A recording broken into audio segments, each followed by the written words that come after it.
ব্যবসা সূত্রে ভিন রাজ্যে পাড়ি দেওয়া আমার নিয়মিত অভ্যাস। কাজের সূত্রে উত্তরে হিমালয় থেকে দক্ষিণে কন্যাকুমারী পর্যন্ত প্রায় সবটাই আমার নখদর্পণে। তাই অনেক রকমের অভিজ্ঞতা এই সূত্রে আমি অর্জন করেছি। সালটা 1980, ডিসেম্বর মাস। ঠান্ডায় কুয়াশার চাদর ভেদ করে কোনো এক অজানা প্রান্তরের ওপর দিয়ে আমার ট্রেনটি ছুটে চলেছে অট্টহাস্য করতে করতে। আমি যাচ্ছি বোকারো, অবশ্যই কাজের সূত্রে। বোকারো স্টিল ফ্যাক্টরিতে একটা অর্ডারের কাজে। রেলের গার্ড বলেছে ট্রেনটি নির্ধারিত সময় থেকে প্রায় 6 ঘন্টা দেরিতে চলছে। জানালার পাল্লাগুলো বন্ধ। সেই পাল্লার ফাঁক থেকে ভিতরে আসা শীতল বাতাস তীরের ফলার মতো শীতবস্ত্র ভেদ করে একদম হাড়ে আঘাত করে শরীরের প্রত্যেকটা স্নায়ু কাঁপিয়ে তুলছে। হাতে হাত ঘষে সামনের দিকে তাকালাম। আমার সামনের সিটেই বসে রয়েছে আর এক ভদ্রলোক। গায়ে গরম পোশাকের উপরেও একটা মোটা শাল জড়ানো তার, আর মাথায় একটা বেখাপ্পা হনুমান টুপি। মুখ ছাড়া আর কোনো অঙ্গ তেমন চোখে পড়ছে না। আমার পাশের সারিতে আর একজন লোককে দেখলাম। এই ক্ষুরোধার শীত তাকেও কাবু করেছে। দেখলাম গুটি সুটি মেরে সিটের এক কোণে সেই লোকটা বসে আছে।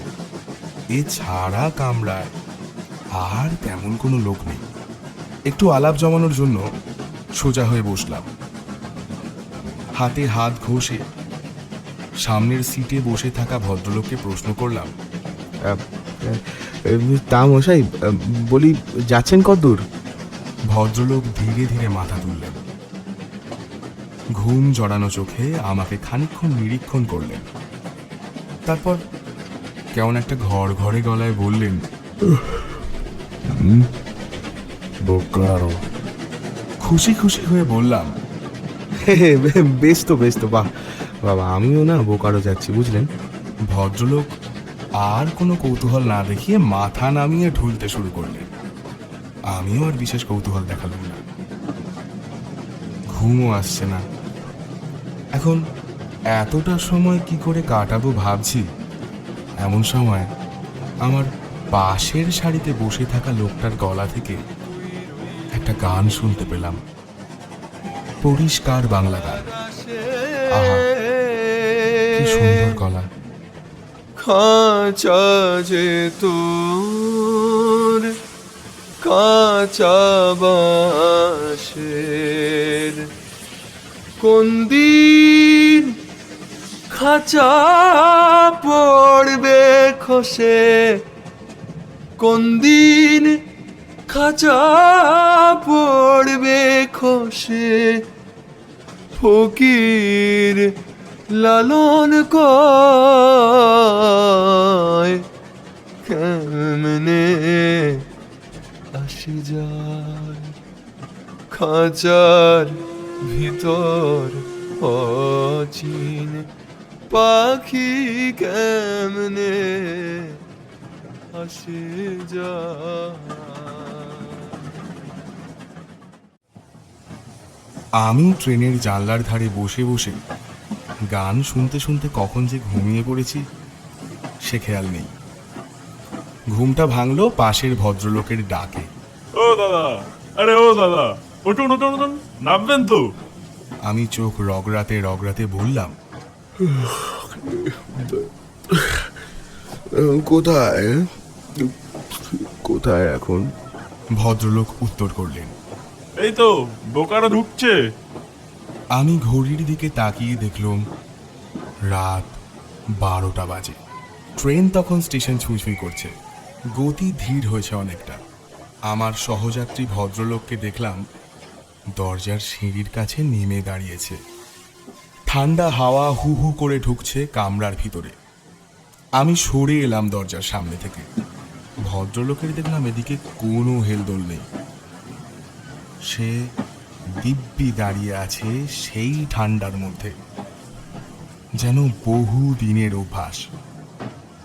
এরপর লোকটা যে কাণ্ড করে বসলেন তাতে আমার সমস্ত শরীরে বিদ্যুৎ পৃষ্ঠের শিহরণ খেলে গেল। ট্রেনের গতি তখন অনেকটা কমেছে, প্রায় ধিকিয়ে ধিকিয়ে চলছে। লোকটা ট্রেনের সিঁড়ি থেকে এক লাফ দিলেন। আমি কিছুক্ষণ স্থবির থেকে ছুটে দরজার কাছে গিয়ে দেখলাম লোকটা লাইন ডিঙিয়ে ধীরে ধীরে মিলিয়ে যাচ্ছে লাইনের উপর জমে থাকা ঘন কুয়াশার মধ্যে। বুঝলাম টিকিটহীন যাত্রী হবে হয়তো। ট্রেন স্টেশন ছিল। নেমে দেখলাম সেটা প্রায় জনশূন্য। ট্রেনটা মিনিট দেড়েকের মতো দাঁড়িয়ে এক প্রচণ্ড ডাক ছেড়ে ধীরে ধীরে মিলিয়ে গেল কুয়াশার মধ্যে। শীত বাড়ছে, এখন তাড়াতাড়ি হোটেলে পৌঁছানো খুব জরুরি। স্টেশনের বাইরে এসে কোনো গাড়ি চোখে পড়ল না। এদিক ওদিক একটু চেয়ে এগিয়ে গিয়ে বটতলায় দেখলুম একটা রিক্সাওয়ালা দাঁড়িয়ে আছে। তাকে বললুম, এই যে হোটেল অমরাবতী জায়গা? ধরা গলায় রিক্সাওয়ালা বললে, नहीं नहीं साहब, वो जगह बहुत दूर আছে। आपको देख के बंगाली लगছে। हम भी थोड़ा थोड़ा बंगला जानी। बगल में एक बंगाली कॉटेज আছে। आइए, आज रात हम आपको उधर छोड़ देते हैं। আমি তীক্ষ্ণ আপত্তি জানিয়ে বললুম, না না, আমাকে ওখানেই যেতে হবে। আরে তুমি চলো না। মনে মনে ভাবলুম রাতে আবার পয়সা খরচা করে থাকার কি আছে। কোম্পানি থেকে তো হোটেল অমরাবতীতে ঘর বুক করে রেখে গেছে। রিক্সাওয়ালাকে বললুম, আরে তুমি চলো তো, চলো না তুমি, আমি বেশি পয়সা দেবো তোমায়, যা বলবে আমি তাই দেবো। সে উত্তর দিলে, যেতে পারি, তবে ভাড়া ডবল লাগবে, 30 টাকা। আমি রাজি হয়ে রিকশায় চড়ে বসলাম।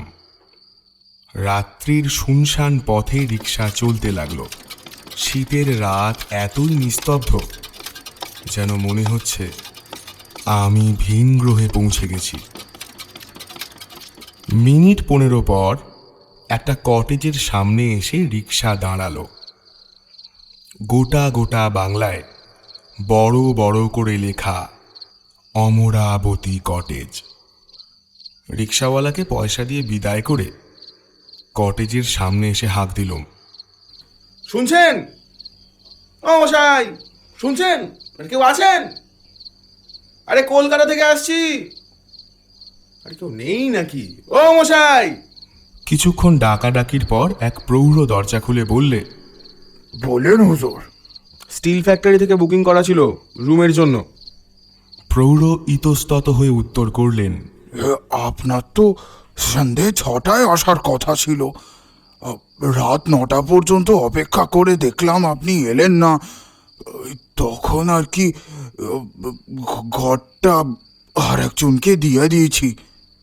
ঠান্ডা শীতের রাতে এই কথা শোনা মাত্র আমার মগজের সমস্ত ক্রোধ আগ্নেয়গিরির লাভার মতো বিস্ফারিত হয়ে বেরিয়ে এলো।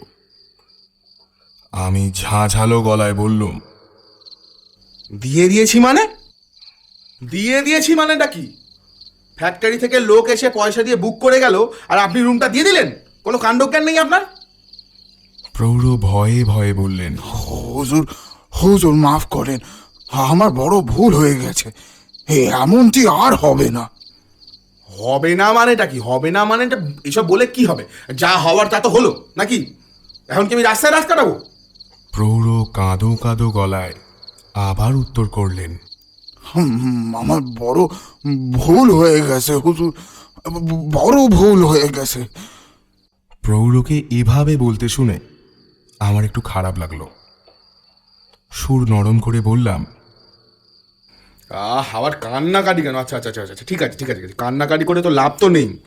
ঠিক আছে, মানে অন্য ঘর তো আমায় দিন। আরে আমাকে তো থাকতে তো হবে কোথাও একটা, না? প্রৌঢ় বললেন, আর সেরকম তো কোনো ঘর ফাঁকা নেই। আরে ঘর ফাঁকা নেই মানেটা কি? হ্যাঁ, আসলে সব ঘরই লোকে ভর্তি, তবে তবে কি? না মানে একটা ঘর আছে কিন্তু প্রৌঢ় কি একটা বলতে বলতে অন্যমনস্ক হলেন। আমি উত্তর করলাম, কোনো কিন্তু না। যাও, আমার ওই ঘরেই থাকার ব্যবস্থা করো। আবার কিন্তু কিন্তু করছে, যাও পরিষ্কার করো ঘর, আমি ওখানে থাকবো। কিছুক্ষণ চুপ থেকে উনি বললেন, ঠিক আছে বাবু, ঘর পরিষ্কার আছে, আসুন আপনাকে দেখিয়ে দিই ঘরটা। আমি লাগেজ নিয়ে ঘরে ঢুকতে যাব, এমন সময় প্রৌঢ় বললেন, হুজুর, রাতে ঘরে বাতি নেভাবেন না, নইলে। আমি আর তার কোনো কথায় কান না দিয়ে সোজা ঘরে ঢুকে দরজা বন্ধ করে দিলুম। সারা দিনের ট্রেনের ধকলে শরীরটা বেশ ক্লান্ত লাগছিল। লাগেজগুলো যথাস্থানে রেখে হাত মুখ ধুয়ে চেয়ারে বসে একটা অদ্ভুত জিনিস লক্ষ্য করলাম। ঘরটা এই শীতের রাতেও একটু বেশি গরম, আর কেমন জানি একটা ভ্যাপসা পচা গন্ধ আমার ঘ্রাণ শক্তির পরীক্ষা নিচ্ছে। এ গন্ধ আমার চেনা, ঠিক যেন একটা লাশ ঘরের গন্ধ। এই সব ভাবতে ভাবতে আর চুরুটে টান দিতে দিতে একটু অন্যমনস্ক হয়ে পড়েছিলাম। হঠাৎ সম্বিত ফিরতে একটা জিনিস খেয়াল করলুম। বেশ দূর থেকে ভেসে আসছে একটা রমণীর সুরেলা কণ্ঠের গান। এত রাতে সুরেলা গান, একটু অবাক হলাম। তারপর আমার চিরকালের সঙ্গী শার্লক হোমসের একটা গল্প নিয়ে বসলাম। বেশ খানিকক্ষণ পর খেয়াল করলাম সেই গানের কণ্ঠ ক্রমশ স্পষ্ট হচ্ছে। মনে হচ্ছে দরজার বাইরে হোটেলের করিডোরে কেউ গান গাইছে। আরো কাছে আসছে শান্ত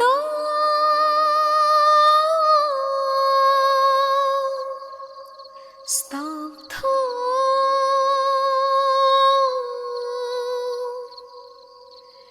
তবুও যেন কে ডাকছে রাত্রি নিঝুম মনে সন্দেহ হলো বটে, অন্ধকারে কিন্তু বেশি পাত্তা দিলাম না। রাত্রি আবার গল্পের মধ্যে ডুব দেওয়ার চেষ্টা করলাম, কিন্তু অন্ধকারে আলো ঢাকছে আর কিছুক্ষণ পর মনে হলো গানটা আছে একদম আমার দরজার বাইরে, আর গানটা যেন আমাকে শোনানোর জন্য গাওয়া হচ্ছে। কেউ যেন আমায় আগাম বিপদের সংকেত দিতে চাইছে। আর বসে থাকতে না পেরে দরজা খুলতেই আমি অবাক। আমার মতো সাহসী লোকের কপালেও বিন্দু বিন্দু ঘাম জমতে লাগলো। করিডোর একেবারে ফাঁকা, সেখানে কেউ নেই। তাহলে কি আমার মনের ভুল, নাকি নাকি কেউ গান গাইতে গাইতে চলে গেছে? এই সব ভেবে মনকে আশ্বস্ত করে ঘরে এসে দরজা বন্ধ করলাম। তারপর একটা সিগারেট ধরিয়ে কালকের জন্য জরুরি কাগজগুলো গুছিয়ে রাখছিলাম। কাজ করতে করতে হঠাৎ বাইরের বারান্দার দিকে চোখ পড়তে দেখলাম যেন কোনো একটা ছায়ামূর্তি আমায় দেখে লুকিয়ে পড়লো। অনেকটা পথ যাত্রা করে ক্লান্তি আমায় গ্রাস করেছে, তাই মস্তিষ্কটা ভ্রমের বশবর্তী হচ্ছে। এই ভেবেই মনকে আশ্বস্ত করলাম।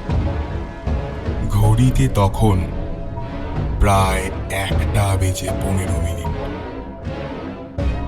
আর না, এবার নিদ্রা দেবীর আরাধনায় ব্রতী হতে হবে। এই ভেবে আলো বন্ধ করে শুয়ে পড়লুম। এত ধকলের পর একটা মানসিক প্রশান্তি অনুভব করলাম, কিন্তু ঘুম আসছিল না। কিছুক্ষণ নানা চিন্তা ভাবনা করতে করতে যখন একটু তন্দ্রাচ্ছন্ন হয়েছি, ঠিক তখন মনে হলো যেন আমার পেটের উপর একে চেপে বসেছে। আমি বুঝতে পারছি, কিন্তু আমার আমার সারা শরীর তখন যেন কোনো অজানা শক্তির বশবর্তী। আমি অনেক চেষ্টা করলাম, কিন্তু না। চিৎকার করলাম ঝাঁঝালো গলায়, কে কে? তারপর যা শুনলাম, সত্যি তা জন্ম জন্মান্তরেও ভুলতে পারবো না। একটা ঝাঁঝালো ফ্যাঁস ফ্যাঁসে কণ্ঠে গিয়ে হেসে উঠে বললে, ভয় পাচ্ছিস? আমি কিছু বুঝে ওঠার আগেই আমার মুখ থেকে বেরিয়ে এলো, না।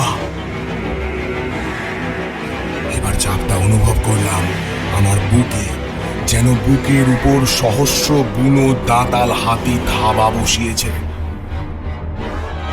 আবার শুনলাম, এবার ভয় পাচ্ছিস? আমার তখন শুধু হৃদস্পন্দনটুকু চলমান। আমি ভয় আর নিজের জেদ মিশ্রিত কণ্ঠে উত্তর করলাম,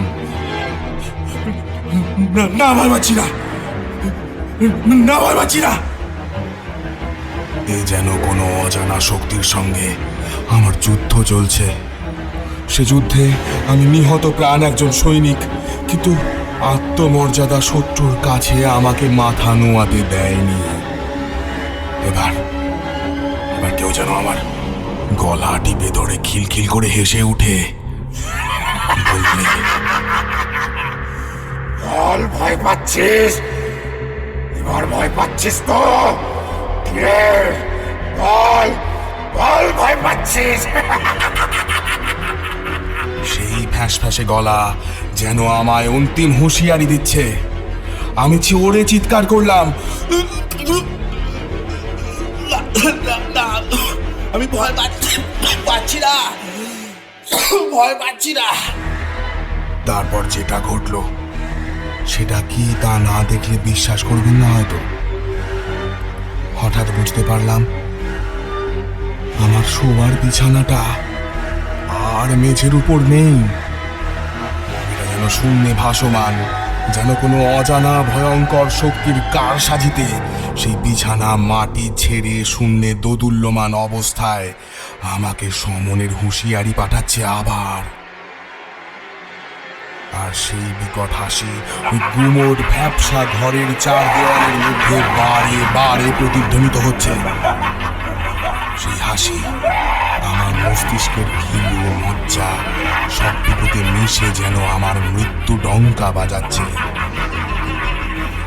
এই হাসি নয়, এই হাসি নয়, এ যেন কোনো প্রেতপুরীর সতর্কবার্তা, যেন কোনো হিংস্র ক্ষুধার্ত হয় না তার শিকার দেখে উচ্ছ্বসিত হচ্ছে। আমি একটা জোরে আর্তনাদ করে জ্ঞান হারালাম।